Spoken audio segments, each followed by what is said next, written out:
최근 외교 안보 정치 현안이 첨예하고요. 갈등도 많습니다. 수없이 많은 문제가 있는데 어떻게 풀어야 할지 오늘 특별한 초대 손님을 시사본부에서 모셨습니다. 유승민 전 국민의힘 의원과 함께 이야기 나눠보도록 하겠습니다. 의원님 안녕하세요. 네, 반갑습니다. 네, 대표님이라고 불러야지 의원이라고 불러야지 제가 몰라서 어떻게든 불러주시죠. 네.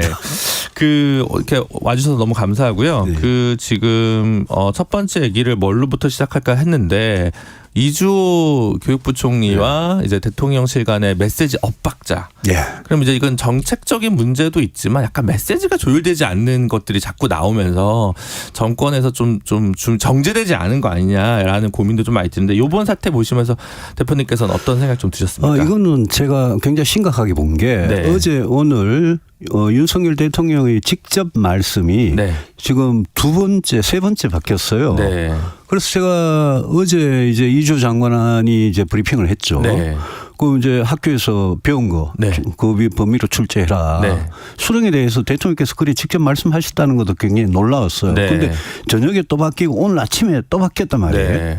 제가 이걸 보면서 이게 이주 장관이 교육부 장관이 어제 교육계획에 대해서 보고한 그 내용에는 아예 없던 거예요. 네. 그럼 대통령이 그냥 툭 던진 네. 이야기라고요. 직자적으로. 그것도 수능의 난이도에 대해서 네. 수능 출제 문제 이렇게 해라라고 네. 말이죠. 그래서 제가 이걸 보면서 저도 애 둘이 키우고 뭐 고3이 아빠로서 대학 입시 2번을 겪어보면서 입시 제도에 어떤 혼란, 불안 네. 이런 데 대해서 굉장히 화도 많이 나고 네.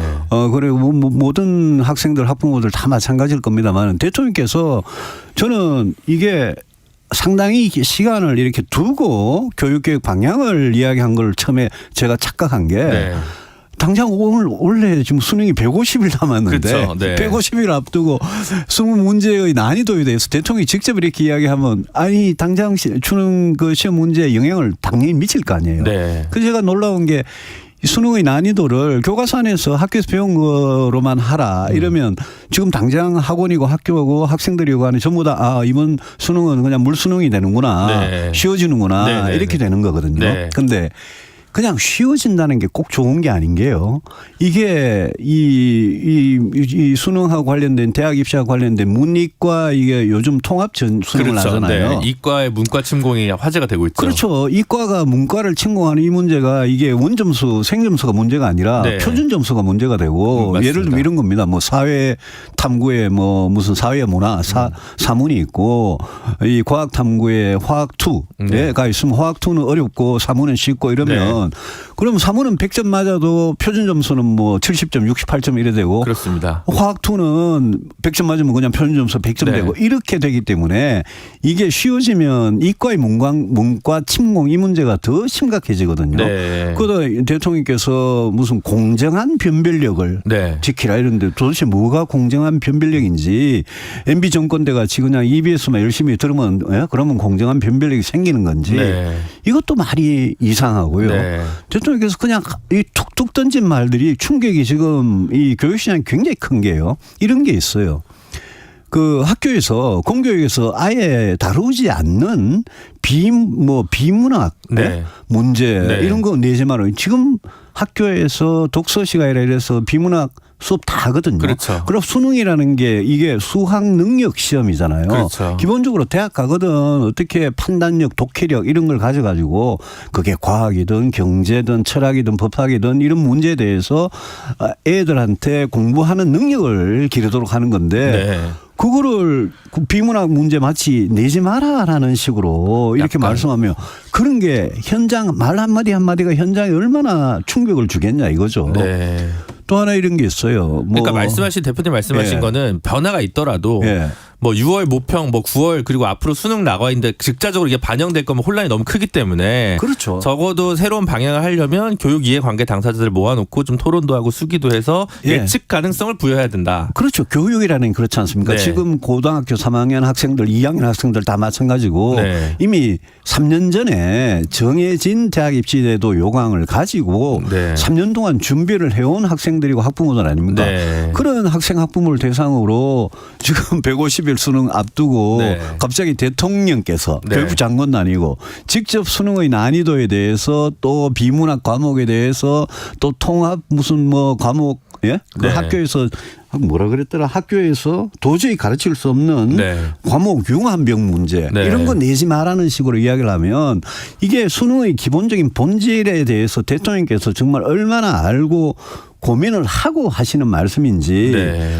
그거 아무것도 모르고 그냥 고민도 안 해보고 그냥 툭툭 이래 던지면 이거는 교육 현장에서는 아주 심각한 혼란을 초래한다는 차원에서 제가 이거는 빨리 네. 하루라도 빨리 교육부 장관이 나서가지고 어제 오늘 이 세 번에 걸친 네. 수정을 하고 메시지를 아까 메시지였던 네. 문제라고 그러셨는데 메시지를 수정하고 이 혼란을 이주 장관이 네. 학부모와 학생들을 대상으로 이거는 예측 가능성 있게 네. 불안하지 않게 이건 바로 잡아줘야 되고 그렇죠. 지금 당장 현장 어제 오늘 현장에서 불안해가지고 현장 학부모들 학생들이 불안하면 네. 학원에 달려갑니다. 네, 그렇죠. 그러면 사교육비 더 나가요. 그렇죠. 당장 이번 주말부터 그렇게 되는 거거든요. 지금. 네. 그래서 이 문제는 저는 제가 저도 학부모들 누구나 다 겪어보잖아요. 네. 저도 애 둘이 키우면서 첫째하고 둘째하고 완전히 첫째는 그냥 수능 치고 논술도 치르고 갔고 네. 둘째는 그 학교 배치표 복사해가지고 논술 어디 만나 찾으고 그러고 뭐 2합이 4고 3합이 5고 아, 그 네. 수능 최저 점수 그거 어디 맞추려고 네. 맞는데 찾아가려고 엄청 고생했는데 현장에서 학생과 학부모가 얼마나 불안한지 네. 그걸 정말 제발 아시고 한 말씀 하셔야지. 제가 늘 그러잖아요. 개혁 좀 제대로 해달라고. 네. 구체적으로. 교육개혁 제대로 해달라고 네. 지금 주문을 하는 거고 사교육비 줄여달라고 주문하는 거고 그러면 학교 교육 자체가 어떻게 바뀌느냐 그런 걸 가지고 진짜 진중하게 고민을 해가지고 내놓을 거를 이렇게 교육부 장관이 보고도 안 하는 거를 대통령 말씀 한마디 그것도 왜 대통령 말씀 한마디가 이 교육계 현장에 그렇게 이 혼란을 줄 것 같으면 그걸 거르지도 못하고 네. 대변인이고 장관이 두 번이나 수정을 하고 이거 보고 제가 야, 이 정권이 진짜 2년 차인데 네. 진짜 큰일이다 싶어요. 알겠습니다. 교육 문제는 일단 여기까지 하고 저는 개인적으로는 근데 우리가 이제 국가교육위원회가 출범했으니까 예. 이제는 그 틀에서 얘기를 해야지 대통령실에서 교육정책을 주도하는 시대에서 넘어가야 되지 않나 이런 생각이 좀 들긴 하더라고요. 국가교육위원회가 하든 교육부가 하든 네. 교육이 100년 대계라 그러는데 네. 150일 앞두고 이러는 건 말이 안 되죠. 네, 그렇습니다.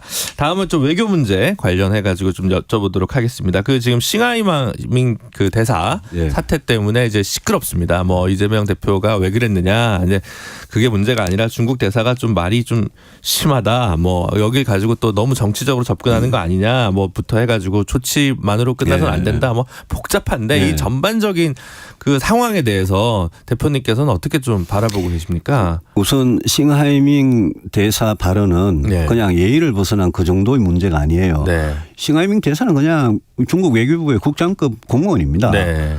그 사람 말은 이번에 발언은 중국 정부의 우리나라 한국에 대한 대한국 외교 정책을 그냥 그대로 이야기한 거예요. 네. 그 대사의 발언 내용만큼 지금 한중 관계가 그만큼 심각한 위기에 봉착해 있다고 봐야 되는 거거든요. 아, 네. 몇 년 전에 문재인 정권 때 일본의 그 공사 한 분이 네. 우리 대통령에 대해서 당시 문 대통령에 대해서 굉장히 그 인신 모독성 발언을 한 적이 있어요. 네. 그래서 본국으로 돌아갔는데 네. 그런 거는 예의를 벗어난 이야기예요. 네. 그런데 싱하이밍 대사 발언은 이거는 국장급 대사 개인의 발언이 아니고 네. 중국 정부가 우리한테 한 말이기 때문에 네. 굉장히 한중 관계는 앞으로도 중요하고 과거에도 네. 중요했는데 중국 정부가 우리한테 지금 이렇게 나오는구나라고 봐도 이거는 도발이죠. 도발. 네. 외교 정책을 굉장히 도발적으로 우리한테 이야기를 한 거고 문제는 거기에 이재명 대표가 제1당의 대표 아닙니까? 네. 제1당의 대표가 대사 관저까지 밥 먹으러 가가지고 그 자리에서 공개적으로 중국 대사가 우리나라 정부 우리나라를 이렇게 오랫동안 공격하는 거를 가만히 얌전하게 듣고 앉아 있는 걸 보고 이재명 대표가 성남시장이 아니잖아요. 네. 제1당의 대표인데 제1당의 대표가 중국하고 외교를 하는 건 좋아요. 네. 하려면 중국에 책임 있는 고위급 인사하고 만나가지고 외교를 당당하게 하든지 네. 왜 이 대사가 우리 정부나 우리나라에 대해서 이렇게 이 도발적인 이런 거친 발언을 하는 거를 가만히 듣고 있었냐. 저는 이재명 대표도 진짜 외교의 기본이 상호주의 아닙니까? 네. 상호주의이기 때문에 서로 또 네. 격이라는 게 뭐 형식적인 게 아니라 네. 이재명 대표 개인의 격이 아니라 나라의 국격을 이야기하는 거거든요. 네. 그럼 제1야당 대표 같으면 제1야당 대표답게 격에 맞는 그런 모습을 보였어야지. 이재명 대표도 이번에 굉장히 잘못했다고 생각합니다. 네. 뭐 잘못했다 소리 절대 안 하던데. 네. 그런 부분 좀 인색하죠. 본인의 잘못이나 부족함에 대해서는 이재명 대표하고 저 문재인 전 대통령하고 또 조국 전 장관 이 사람은 공통점이 잘못을 절대 인정 안 하는 거예요. 아, 대표님 저희 청취율을 위해 광역 도발을 시전해주고 계신데요. 알겠습니다. 그래서 그 와중에 또 이제 민주당 의원들이 중국에 좀 갔어요. 근데 이제 뭐 의원 외교도 좋고 예를 들면 정부 간에 문제가 경색됐을 때 의원들끼리 교류하는 것도 되게 중요하다고 생각을 하는데 그걸 예를 들면 이번에 이런 지적도 있는 거죠. 김기현 대표가 중국 대사를 만나고 이재명 대표가 일본 대사를 만나는 게 오히려 더 좋았지 않았을까 이런 얘기들도 하는데 어쨌든 최근에 중국에서 계속 이제 민주당 쪽으로 그거를 이제 뭐 북한의 통미봉남처럼 통야 봉여 뭐 이런 식으로 얘기를 한다고들 하는데요. 이런 그 중국의 최근 그 사이드로 때린다고 해야 될까요? 그런 전략이 어떻게 좀 보십니까? 외교는 네. 초당적으로 해야죠. 초당적으로 한다는 거는 네. 대한민국의 국가 이익에 대해서 여야가 당연히 합의할 수 있는 지점이 있기 때문에 네. 대한민국 국가 이익을 위해서 초당적으로 하라는 거거든요. 그런데 네. 정부하고 여당은 네. 미국, 일본하고 한미일 쪽의 협력에만 밀착을 해서 치중을 하고 네. 야당은 민주당은 북중러, 네. 중국, 러시아, 북한하고만 집중한 그거는 저는 말이 안 된다고 봅니다. 네. 왜냐하면 한미일 안보 협력 중요하고 최근에 많이 뭐 네. 분위기는 좋아졌잖아요. 네. 그거대로 중요하지만 네. 중국은 우리가 수천 년 동안 네. 바로 이웃에서 뭐 수많은 전쟁과 수많은 갈등과 수많은 관계를 맺어온 거고 지금 중국이 우리나라 경제든 안보든 얼마나 중요한 위치를 차지합니까? 네. 중국이 옳다는 게 아니라 중국은 그만큼 막대하게 중요한 나라거든요.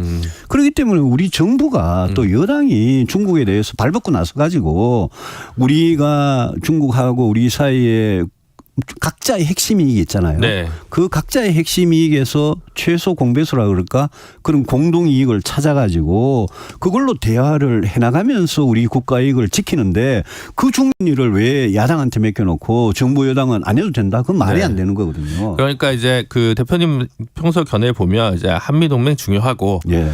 한일 관계는 잘 해결을 해야 되고 예. 한미일은 동맹은 아니지만 안보 협력 수준의 관계이고 그렇죠. 근데 그 와중에 중국 문제와 관련해서 지금 현재 정부에서도 전략이 다소 좀 부재해 보인다. 민주당은 러프하지만 윤석열 정부에서도 딱히 지금 뭔가 그 중국 정책과 외교 정책과 관련된 블루프린트가 좀 안 보인다. 이 정도로 제가 파악하면 되겠습니까? 윤석열 정부의 중국 전략. 네. 이건 뭐냐. 네. 앞으로 이 미국하고 중국의 패권 경쟁 사이에서 네. 우리는 그러면 중국에 대해서는 어떤 전략을 가져갈 거냐. 미국에 대한 전략 같은 거는 어느 정도 눈에 보이잖아요. 네, 그렇죠. 근데 중국에 대한 전략은 전혀 지금 안 보이거든요. 남은 4년 동안 중국의 시진핑 이 중국 정권, 중국이라는 중국 정부하고 우리나라가 가져가야 될 이 관계는 네. 저는 굉장히 중요하다고 생각하고 네.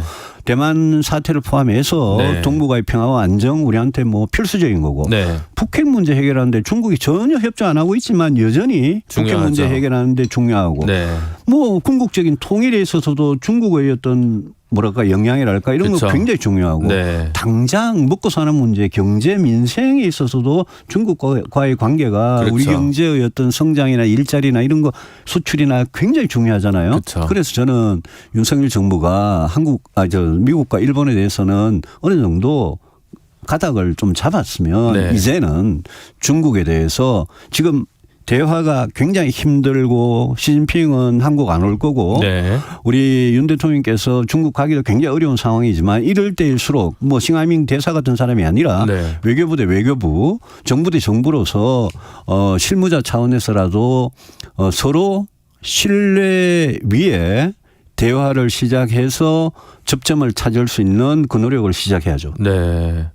그렇죠. 권영세 장관 같은 분도 주중 대사 했었고 뭐 했으니까 어쨌든, 네, 그런, 중요하다 그러잖아요. 네, 예. 그런 사람들이 좀 가서 뭔가 좀 했으면 좋겠는데 사실은 뭐 탄핵됐습니다만 박근혜 정부에서도 전승절 행사까지 갈 정도로 사실 고민이 많지 않았습니까? 중국과의 관계를 어떻게 만들 것이냐에 대해서. 박근혜 정부에서도 네. 미국 중국 사이에 약간 오락가락하고 사드 네. 문제 때문에도 네. 오락가락하고 그렇죠. 전승절 행사 참여도 그렇고요. 네. 그때도 미국으로부터는 중국에 편도됐다는 네. 그런 예? 의심도 받고 네. 그때도 중국 관계 굉장히 중요했습니다. 네. 지금은 대만 사태가 있고 또 미중 갈등이 더 심하기 때문에 지금은 그때보다 더 중요하죠. 그러니까요.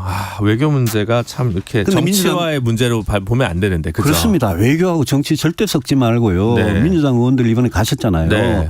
2016년, 17년 사드 배치할 때 네. 그때 사드 배치는 제가 국회에서 사드 배치 나토식 핵공유 제일 먼저 주장한 사람입니다. 그런데 사드 배치할 때 민주당 의원들이 중국 가가지고 사드 배치 반대한다고 그런 이야기 한 거. 네. 저는 이번에 민주당 의원들 중국 가셨는데 네. 제발 그때 실수하지 마시라. 네. 그런 실수를 하면 절대 안 된다. 왜냐 문재인 정권 집권하고도 사드 배치 그대로 허용했잖아요. 네. 갔잖아요. 네. 네. 그래서 좀 제발 국가 이익을 생각하고 이번에는 특히 은행에 조심하셨으면 좋겠어요. 그럼 말씀 나와서 말인데 이제 대표님께서는 사실은 이제 경제 정책이나 복지 정책 관련해서는 뭐 가장 합리적 중도 따뜻한 보수의 아이콘으로 지금 자리매김하고 계신데 안보 문제에 있어서는 상당히 강경한 외교 문제 말고 안보 문제에서는 상당히 강경한 입장을 늘 취하고 계십니다. 그래서 최근에도 보면 물론 뭐 일부 언론에서도 그런 입장이 또 있는 것 같습니다만, 그러니까 장기적으로 봤을 때 독자 핵무장도 불가피할 수 있다. 예, 저는 열어둬야 된다. 이렇게 좀 보시는 입장인 거죠. 예. 제가 안보 문제에 대해서 제가 저보고 너무 보수적이다, 너무 네. 강경하다. 네. 저는 전혀 동의 안 합니다. 네. 저는 안보 문제에 있어서는 오른쪽 왼쪽 이런 거 구분할 필요가 없다고 생각하는 사람인 게 네. 저는 북한이라는 북한의 핵 미사일이라는 저 실체, 네. 저게 실존하는 우리한테 위험. 얼마나 위협이 되고 네. 그 위협이라는 그 위험의 네. 진실에 기반해 가지고 우리의 이 국토 방위 전략을 네. 우리의 국방 전략을 마련해야 된다는 생각을 늘 갖고 있기 때문에 네. 북한은 사실상 핵 보유국이 아니라 이미 핵 보유국이고 네. 핵 강국이고 네. 북한은 지금 북한이 갖고 있는 핵 미사일의 수준은 2차 보복까지 네. 가능한 수준이에요. 네. 2차 보복이란 뭐냐면 북한이 핵 공격을 받고도 네. 다시 공격할 수 있는 능력이 있다는 네. 게 2차 보복 능력이거든요. 네. 저는 그런 북한을 우리 머리 위에 이고 있으면서 네.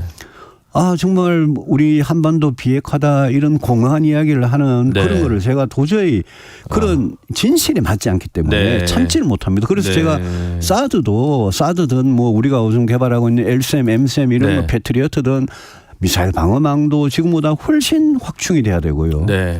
나토식 핵공유 제가 주장한 이유가 전술핵 무기가 여기에 와 있어야지 네. 핵에는 핵이라는 공포의 균형이 가능하고 그걸 핵무기를 우리가 쓰자는 게 아니고 네. 그걸 갖고 있음으로써 북한의 핵 공격을 막자는 거거든요. 제가 여기서 추가 질문하면 예. 저희 PD님은 싫어하시겠지만 네. 제가 그래도 궁금해서 이제 나토식 핵공유의 전략이 이제 현존하는 러시아의 위협 때문에 나토에서 있는 거는 저도 충분히 이제 이해를 가는데 그 나라들은 사실 대부분 미군이 주둔하지 않는 나라들도 많지 않습니까? 그러니까 근데 독일은 예, 있죠. 독일은 있죠. 근데 이제 폴란드나 뭐 이렇게 가면 그게 이제 필요한데 우리는 세계 3위 규모의 미군이 이제 주둔하고 있으니까 꼭 핵까지 필요하냐. 이런 실리적인 태도가 있을 수도 있다고 생각하거든요. 그걸 사람들이 네. 주한미군의 주둔과 네. 전술핵 배치와 네. 이런 거 사이에 뭘 그러면 선택할 거냐 자꾸 이런 식으로 생각하는 사람들이 있던데 저는 그렇게 생각하지 않는 게 그러니까 오히려 그래서 주한미군이라는 거는 네. 언제든지 빠져나갈 수 있는 그러니까요. 겁니다. 제 질문은 그겁니다. 그러니까 주한미군이 빠져나갈 수도 예. 있다는 점을 한미동맹은 그래서 비록 견고하지만 예. 그 점까지 고려하면 예. 핵무장도 불사할 수 있어야 된다. 당연하죠. 독자 핵무장을 해야 됩니다. 네. 그런데 일본 한번 보십시오. 네. 일본은 미일 원자력 협정에서 네. 일본은 재처리 그 기술 우라늄 있죠. 농축 예. 이것까지 가 있어서 일본은 우리보다도 훨씬 독자 핵무장이 가까이 가 있어요. 네. 일본은 평화헌법에 따라 가지고 네. 예? 그 군대를 갖지 못하는 자위대밖에 없는 일본이 그렇거든요. 네. 우리는 그동안 박정희 정권 때나 우리가 핵무기 개발한다는 의심 때문에 네. 미국이 한미 원자력 협정을 네. 그거를 일본 수준으로도 안 해주거든요. 네. 그런데 이번에 워싱턴 선언이라는 게 뭡니까? 말로만 확장 억제하는 거를 그 약간의 문수화한 데 불과하거든요. 네. 그래서 저는 당장 제가 독자 핵무장이 가능하다는 이야기를 하는 거 아닙니다. 네. 그런데 국제사회 제재도 있을 수 있고요. 그러니까 그건 안 되고 다만 기술적 준비를 일본 수준으로 끌어올리자. 빨리 끌어올리고 네. 국제사회의 제재도요. 네. NPT 10조에 네. 적법한 탈퇴라는 게 있고 아. 적법한 탈퇴에 해당하는 유일한 나라가 지금 대한민국입니다. 네. 왜냐 북한 핵의 위협을 이렇게 받고 있기 때문에. 네.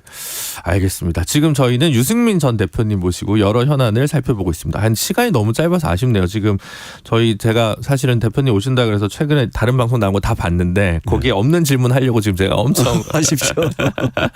고민하고 있는데 어쨌든 그렇습니다. 그 현안 문제, 국내 문제로 다시 좀 돌아와서 그래요. 예, 네. 방송 관련한 지금 사실은 이제 KBS가 되게 이해 당사자라서 저로서도 맞아요. 질문하기 네. 되게 어려운데 어쨌든 이동관 전 홍보수석이 방통위원장 내정한다. 그리고 뭐 지금 또 뭐 별건일 수도 있습니다만 YTN이 또 이제 매각이 되는 거로 좀 바뀌어 있고 그래서 이제 방송 정상화가 심지어 이용호 의원 같은 경우는 합리적인 사람이면 방통위원장 지금 해서는 안 된다는 얘기까지 하면서 이렇게 굉장히 좀 아니 그럼 이거는 방송 장악을 하겠다는 거냐 뭘까라는 생각이 좀 들어가지고요. 이 지금 방송과 관련된 과도한 프레임인지 뭔지 요에 대해서 어떻게 좀 보고 계시죠? 언론의 자유. 네. 방송도 언론이니까요. 네. 언론의 자유, 표현의 자유는 우리가 민주공화국을 하는데 기본 중에 기본이거든요. 그렇죠. 그걸 네. 위해서 정말 민주주의, 공화주의 선진국이라는 나라들은 뭐 정말 피도 많이 흘리고 희생도 많이 했죠. 네. 우리도 그렇게 가야죠. 네. 그런데 제가 이 문제 이야기하기 전에 한 가지만 꼭 짚고 싶은 게 네. KBS, MBC, YTN 이런 소위로 하는 공영방송인 법무제에 들어가는 네. 회사들 있잖아요. 네, 네. 이 공영방송이야말로 내로남불의 아주 핵심 증거예요. 네. 과거에 진보 정권 때는 방송 장악 안 했습니까? 아. 진보 정권 때 김대중 노무현 문재인 정권 때 네. 방송 장악 다 했습니다. 네. 그거는 이 방송사 계시는 뭐 KBS 제가 와서 이야기하고 있습니다만은 네. 여기에 구성원들도 그건 네. 정말 반성하고 인정해야 될 부분이에요. 네. 그래서 제가 2016년에 이런 일이 있었어요. 네. 문재인 대통령 되기 직전에 네. 민주당에서 거의 대부분의 의원들이 서명해 가지고 공영방송 지배구조 맞아요. 법을 만들었어요. 네. 그때 발의했죠. 저는 여당이었지만 제가 그 법 굉장히 찬성했습니다. 네. 제발 저 법 통과시켜가지고 그렇죠.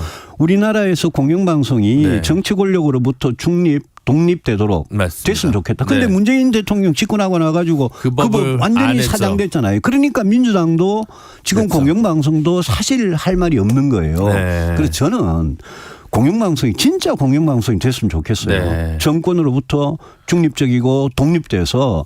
그런데 지금 이제 윤석열 정부 돌아가지고 뭐 저는 이동관 특보 네. 저는 뭐 왜 방통위원장 하실 분이 뭐 그런 사람밖에 없는지 잘 모르겠는데 네. 뭐 아들 문제도 있고 네. 학폭에 관해서 압력을 행사했으면 그건 큰일 아닙니까? 네. 과거 MB 정부 때 언론을 장악하고 네. 통제하려는 그런 여러 가지 전략 흔적들도 때문에. 보이고요. 네. 그래서 저는 제가 좀 너무 이상적인지 몰라도 네. 윤석열 대통령께서 예? 한때 민주당이 그랬듯이 네. 진짜 공영방송의 중립성 정치적 독립을 위해서 노력을 해 주셨으면 좋겠는데 네. 그거 하고 거꾸로 가서 안타깝고 네. 이런 식으로 가면 5년마다 정권 바뀔 때마다 공영방송 그냥 권력의 도구 하수인 비슷하게 되는 거예요. 청취자분들 그 이해를 돕기 위해서 이제 공영방송 지배 구조를 개선해서 대통령이 임의로 이사진이나 이런 걸 임명할 수 없고 중립적인 지대에서 네. 할 수 있도록 하는 법안을 민주당이 이제 당론으로 야당의 시절에 추진하다가 문재인 정부 시절에 아무것도 네. 안 하고 지금 다시 이제 추진하고 야당에 대고 추진해가지고 그러니까 얼마나 내로남불입니까? 네, 그렇게 해서 이제 거부권 네. 행사가 근데 또 대통령께서 할 것으로 보이는 그러니까요. 그런 프로세스 상황인데요. 네, 네. 참 어려운 문제인 것 같습니다. 어려운 문제인데 이런 네. 문제는 누군가가 매듭을 잘라줘야죠. 네. 저는 그런 매듭을 잘라주는 그런 정권, 그런 대통령이 네. 역사에 기록될 거라고 보거든요. 언론에 대해서 자정 기능을 믿고 신뢰하고 정치권에서는 인사에 관여하지 않는 방식. 그럼요. 네. 그걸 누가 먼저 나쁜 기득권을 내려놓느냐의 네. 싸움이다. 라고 보시는 것 같습니다. 네, 시간이 별로 없는데 민주당 얘기 잠깐 해보겠습니다. 네. 혁신위원장 임명됐습니다.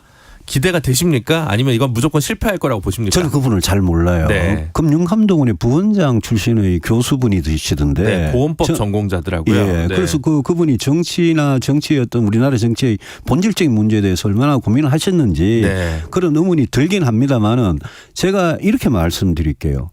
그분이 오셔가지고 민주당에서 이재명 대표 사퇴시키고 송영길 또 이 돈봉투 의혹 있는 사람들 다 불출마시키고 예? 네.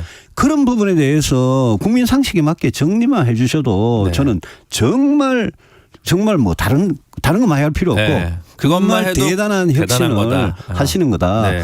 그걸 못하고 이재명 체제니 지금 돈봉투 사건이다 뭐 김남국 의원이다 뭐 이런 거 그대로 그냥 가만 놔두고 뭐 이상한 거 예? 자질구리한 거 건드리는 거 그거는 혁신이 아니죠. 네, 혁신의 조건은 현재 논란이 되고 있는 사법 리스크, 도덕적 리스크 있는 의원들을 어떻게 정리하느냐. 민주당이 이거 그렇게 혁신을 네. 해주셔야지 네. 국민의힘에도 자극이 되고 네. 우리 정치가 바뀌죠. 그럼 여당은 총선 승리 전략은 뭘까요? 유승민 전략공천 말고 나머지는 뭐가 있을까요? 그 요즘 뭐 중국하고 무슨 디커플링이다 디리스킹이다 이런 말 하잖아요. 네. 저는 윤석열 대통령 네. 정부하고 국민의힘이라는 여당과 네. 진짜 좀 디커플링 디리스킹이 됐으면 좋겠어요. 왜냐하면요. 네. 윤석열 대통령과 정부는 행정부고요. 네. 이 국민의힘은 그 주된 의사결정을 하는 사람은 전부 국회의원들입니다. 네. 국회입니다. 여기는. 네. 국회 행정부는 다른 거죠. 아무리 여당이라도. 그렇죠. 그래서 국회 본분을 지키면서 대통령이 좀 잘못 가면 견제하고 균형을 맞출 수 있는 그런 여당이 되면 네. 국민들께서 쳐다보실 거고 네. 그게 아니고 뭐 지금 대통령의 용산의 네. 그냥 출장소 하수인 네. 출장소 역할을 충실히 하면 국민들이 뭐 쳐다볼 일이 없죠. 그럴 리는 없다. 예. 네. 지금 민주당이 여러 가지 사건으로 네. 민주당의 도덕성 이런 게 정말 땅에 떨어졌잖아요. 네.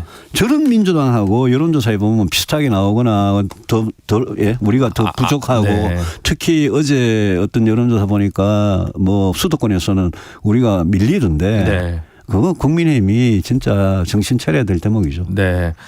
시간이 너무 없어서 사실 그 인구 문제에 관한 식견이나 노동개혁, 그 다음에 연금개혁 이것도 다 들어야 되는데 그거 뭐 저 시간이 없고 뭐 30만 선거제도 개혁 가능성과 제3지대 금태섭 심당의 성동 가능성에 대해서 짧게라도 좀 이 부분에 대한 고견을 좀 듣고 싶습니다. 1번 당과 2번 당이 이렇게 국민들로부터 외면을 받고 불신을 받고 있음에도 불구하고 네. 선거 때 가면 또 사람들은 투표를 안 하든지 네. 1번, 2번 중에 선택하게 되는 그런 상황이 정말 아쉬운데요. 네. 저는 제3당, 제4당이 꼭 출연해서 네. 우리 국회가 다양한 목소리를 대변할 수 있는 그런 구조로 가기를 원합니다. 네. 그걸 위해서 제일 중요한 거는 지금 소선거구제를 네. 중대선거구제로 바꾸는 건데 네.